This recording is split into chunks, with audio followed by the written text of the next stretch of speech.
आकाशवाणी रांची से प्रस्तुत है प्रादेशिक समाचार।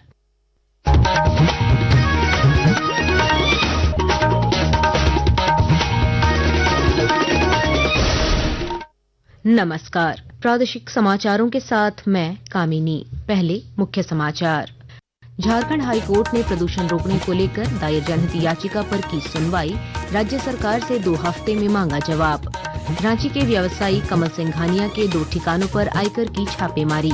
चेन्नई की आईटी टीम ने दी है दबिश। पूर्व विधायक संजीव सिंह 8 साल बाद न्यायिक हिरासत से रिहा। धनबाद जाने पर रहेगी पाबंदी। राज्य के 43 पुलिस अधिकारी और जवान स्वतंत्रता दिवस पर पदकों से होंगे अलंकृत। राज्यपाल करेंगे सम्मानित। और अंडर 23 झारखंड राज्य स्तरीय कुश्ती प्रतियोगिता संपन्न। बोकारो विजेता, गुमला बना उपविजेता। और अब समाचार विस्तार से। झारखंड हाईकोर्ट ने रामगढ़ के बसंतपुर कोल वॉशरी से हो रहे प्रदूषण को रोकने को लेकर दायर जनहित याचिका पर सुनवाई की।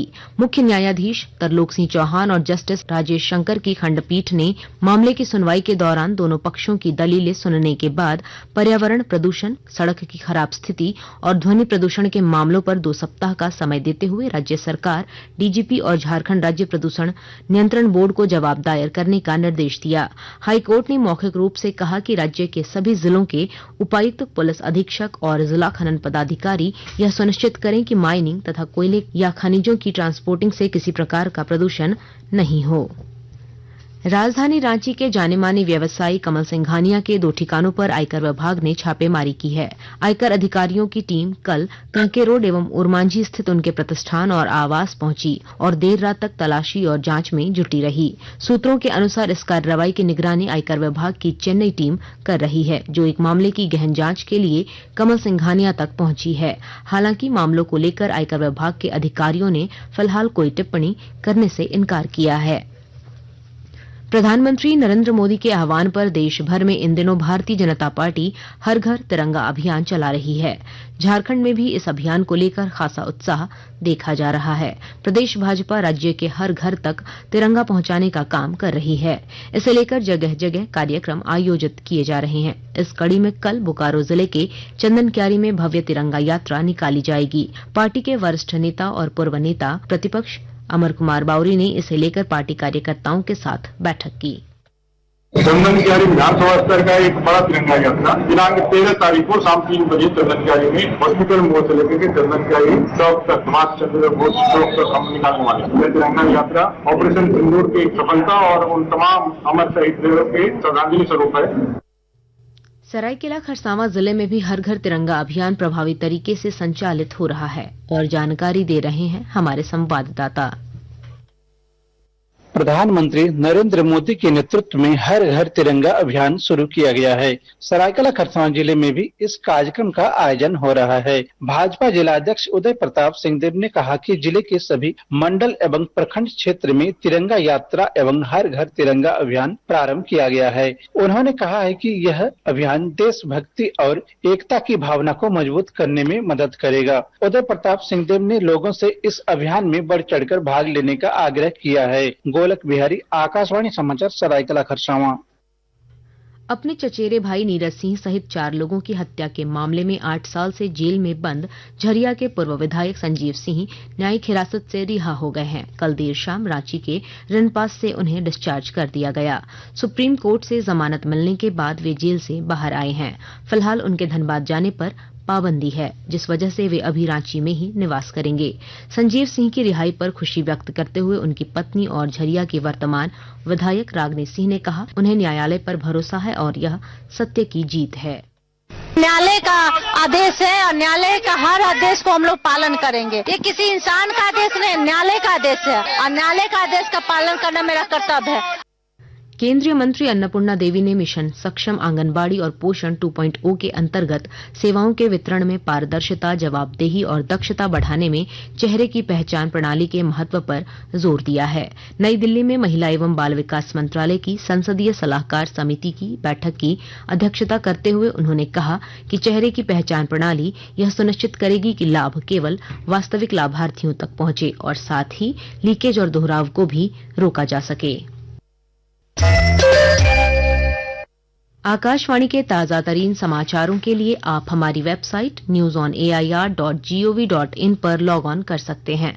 ताजा समाचार X handle @AIR news alerts और Facebook page all India radio news पर भी उपलब्ध है। आप प्रादेशिक समाचार एकांश के X handle @AIR news _Ranchi और Facebook page Akashvani news Ranchi, Instagram page तथा YouTube channel AIR news Ranchi पर भी हमारे बुलेटिन सुन सकते हैं। प्रादेशिक समाचार आप आकाशवाणी रांची से सुन रहे हैं। लोकसभा में नेता प्रतिपक्ष राहुल गांधी के चुनाव आयोग पर गंभीर आरोप लगाने के बाद झारखंड में भी आरोप प्रत्यारोप का दौर शुरू हो गया है। पार्टी की नेता और राज्य की कृषि मंत्री शिल्पी नेहा तिर्की ने रांची में पत्रकारों से बातचीत में कहा कि राहुल गांधी के आरोपों पर चुनाव आयोग को स्पष्टीकरण देना चाहिए। देश की जनता जानना चाहती है कि आखिरकार हकीकत क्या है और ऐसी स्थिति में इलेक्शन कमीशन को सामने आके स्पष्टीकरण जारी करना चाहिए। इधर भाजपा ने इस पर तंज कसा है। पार्टी के प्रदेश प्रवक्ता प्रतुल शाहदेव ने कहा है कि भ्रम फैलाना राहुल गांधी की आदत बन गई है। राहुल गांधी की गिनती उन चुनिंदा भारतीय राजनीतिज्ञों में होती है जो हैबिचुअल लायर है, आदतन झूठ बोलते हैं। कई मामलों में राहुल गांधी जी की झूठ पकड़ी गई। इंतजार कीजिए, इनकी झूठ भी पकड़ी जाएगी।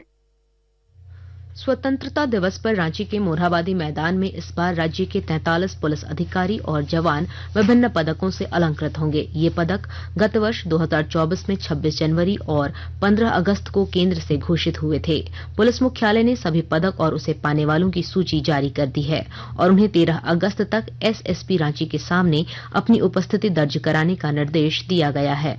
पुलिस अधिकारियों और जवानों को यह सम्मान राज्यपाल संतोष कुमार गंगवार देंगे। आज विश्व हाथी दिवस है। इस मौके पर झारखंड समेत देश भर में हाथियों के संरक्षण और मानव हाथी संघर्ष कम करने को लेकर जागरूकता कार्यक्रम आयोजित किए जा रहे हैं। झारखंड के मुख्य वन संरक्षक SR नटेश ने बताया कि राज्य में हाथी कॉरिडोर की पहचान और निर्माण की बात चल रही है। विभिन्न जिलों में हाथियों के विचरण को देखते हुए नए कॉरिडोर के लिए सर्वे हो रहा है। इससे मानव हाथी संघर्ष कम करने में मदद मिलेगी। और अब मौसम का हाल। मौसम विभाग ने आज भी राज्य के कई हिस्सों में हल्के से मध्यम दर्जे की बारिश का पूर्वानुमान व्यक्त किया है। मौसम वैज्ञानिक अभिषेक आनंद ने बताया कि 14 अगस्त तक मौसम में किसी बड़े बदलाव की संभावना नहीं है। उन्होंने वज्रपात की आशंका को देखते हुए लोगों से सतर्क रहने की अपील की है। लोहरदगा में आयोजित 2 दिवसीय अंडर 23 कुश्ती प्रतियोगिता संपन्न हो गई है। टीम चैंपियनशिप में बोकारो को पहला, गुमला को दूसरा और देवघर को तीसरा स्थान प्राप्त हुआ है। प्रतियोगिता में निरंजन लकड़ा ने 65 किलोग्राम और सत्यम सुमित्रा ने 61 किलोग्राम भार वर्ग में स्वर्ण पदक हासिल किया है। महिला वर्ग में 50 किलोग्राम भार में अजीत कुमारी और 53 किलोग्राम भार वर्ग में सीता कुमारी ने रजत पदक जीता। और अब अखबारों की सुर्खियां। रांची से प्रकाशित सभी प्रमुख अखबारों ने SIR और कथित वोट चोरी के मुद्दे पर विपक्षी दलों के प्रदर्शन की खबर को प्रमुखता दी है। दैनिक भास्कर ने लिखा है, गुरुजी के श्राद्ध कर्म की व्यापक तैयारी, संस्कार भोज 16 अगस्त को 1 लाख से ज्यादा लोगों के पहुंचने की उम्मीद। प्रभात खबर परिवहन मंत्री के हवाले से लिखता है, हरमू जैसी घटना पर हमेशा के लिए वाहन व चालक का लाइसेंस होगा रद्द। हिन्दुस्तान के शब्द हैं, प्लेसमेंट एजेंसियों ने सरकार को लगाई 129 करोड़ रुपए की चपत। दैनिक जागरण की सुर्खी है, 4 बार विस चुनाव लड़े चुके अपराधी सूर्या हांसदा को पुलिस ने मुठभेड़ में मार गिराया। अंत में मुख्य समाचार एक बार फिर। झारखंड हाईकोर्ट ने प्रदूषण रोकने को लेकर दायर जनहित याचिका पर की सुनवाई। राज्य सरकार से 2 हफ्ते में मांगा जवाब। रांची के व्यवसायी कमल सिंह घानिया के 2 ठिकानों पर आयकर की छापेमारी। चेन्नई की IT टीम ने दी है दबिश। पूर्व विधायक संजीव सिंह 8 साल बाद न्यायिक हिरासत से रिहा। धनबाद जाने पर रहेगी पाबंदी। राज्य के 43 पुलिस अधिकारी और जवान स्वतंत्रता दिवस पर पदकों से होंगे अलंकृत। राज्यपाल करेंगे सम्मानित। और अंडर 23 झारखंड राज्य स्तरीय कुश्ती प्रतियोगिता संपन्न। बोकारो विजेता, गुमला बना उपविजेता। इसके साथ ही आकाशवाणी रांची से प्रादेशिक समाचार का ये बुलेटिन समाप्त हुआ। अगला प्रादेशिक मुख्य समाचार 10 बजे प्रसारित किया जाएगा। नमस्कार।